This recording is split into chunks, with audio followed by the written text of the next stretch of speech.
عمران خان کے لیے انصاف کے دروازے بند ہیں تو خان کو مدد وہاں سے آئے گی جہاں سے تصور بھی نہیں ہوگا۔ عمران خان پچھلے 24 گھنٹوں میں 2 ہائی پروفائل کیسوں میں سرخرو۔ سائفر کیس کے بعد القادر ٹرسٹ کیس شروع ہونے سے پہلے ہی ختم۔ ایک چال تم چلتے ہو اور ایک چال اللہ چلتا ہے۔ عمران خان نے کچھ دن پہلے ہی کہا تھا کہ میرا مددگار اللہ ہے، اور اللہ نے آج پھر القادر ٹرسٹ کیس میں مدد کی۔ سائفر کیس کے بعد عمران خان القادر ٹرسٹ کیس میں بھی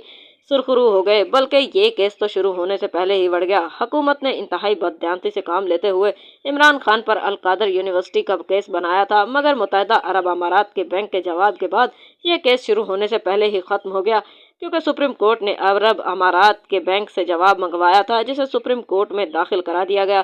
اس کے مطابق برطانیہ سے آنے والے 190 ملین پاؤنڈ حکومت پاکستان کی ملکیت نہیں تھے۔ اگر پیسے حکومت کی ملکیت ہی نہیں تھے تو کرپشن کیسی اور کیس کیسا؟ برطانوی حکومت نے اکاؤنٹ ڈی فریز کرنے کا حکم دیا۔ اکاؤنٹ ہولڈر نے برطانوی نیشنل کرائم ایجنسی کے کہنے پر نہیں، بلکہ ملک ریاض کی فیملی نے خود رقم پاکستان بھجوائی، اور یہ پیسہ پاکستان حکومت کو بھجوایا ہی نہیں گیا، مطلب حکومت کی ملکیت ہی نہیں۔ اس کے بعد صرف کیس ہی نہیں بڑھ گیا، بلکہ نیب خصوصاً اس کے اس چیئرمین جس نے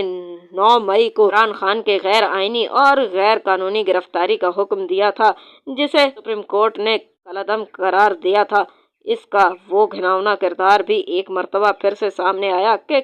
کیسے اس شخص نے نیب کو استعمال کرتے ہوئے ایک پرائیویٹ شخص کے پیسے جو برطانوی کرائم ایجنسی نے آؤٹ آف کورٹ سٹیٹمنٹ کے ذریعے اسے واپس کیے، اور اس نے سپریم کورٹ کے روبرو ایک معاملے میں پاکستان اور واپس بھجوانے پر حکومت پاکستان کا جھوٹا دعویٰ کرنے اور اس سے عمران خان کو بھونڈے سیاسی مقصد کا نشانہ بنانے کے لیے استعمال کیا۔ ملک ریاض یا ان کا بیٹا علی ریاض نہ تو کسی عوامی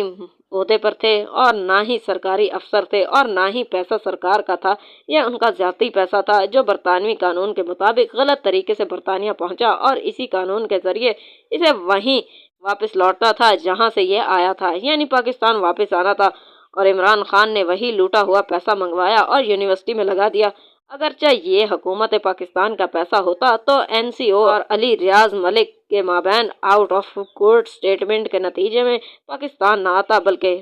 حکومت پاکستان اس کو برطانیہ میں یہ پہلے ثابت کرتی کہ یہ پیسہ حکومت پاکستان کا ہے، جسے غیر قانونی طریقے سے یا کرپشن سے حاصل کیا گیا، اور پھر یہ ثبوت دیتی کہ یہ پیسہ غیر قانونی طریقے سے منی لانڈرنگ کے ذریعے برطانیہ پہنچا ہے، جبکہ ایسا کچھ نہیں ہوا، کیونکہ اگر حکومت پاکستان اس راستے پر چلتی تو پہلے تو یہ کیس مکمل ہوتے 7-8 برس کا وقت لگتا، پھر اسے پاکستان کبھی ثابت نہ کر سکتا۔ آج تک باہر کسی عدالت، خصوصاً کسی برطانوی عدالت میں پاکستان کا مقدمہ جیتنے کی شرح 0 ہے، یعنی پاکستان ایک مقدمہ بھی نہیں جیتا تو یہ 190 ملین پاؤنڈ ہمیشہ کے لیے کھو دیتا۔ مزید یہ کہ مقدمے کے اخراجات کی مد میں لاکھوں کروڑوں پاؤنڈ اضافی بھی ادا کرتا۔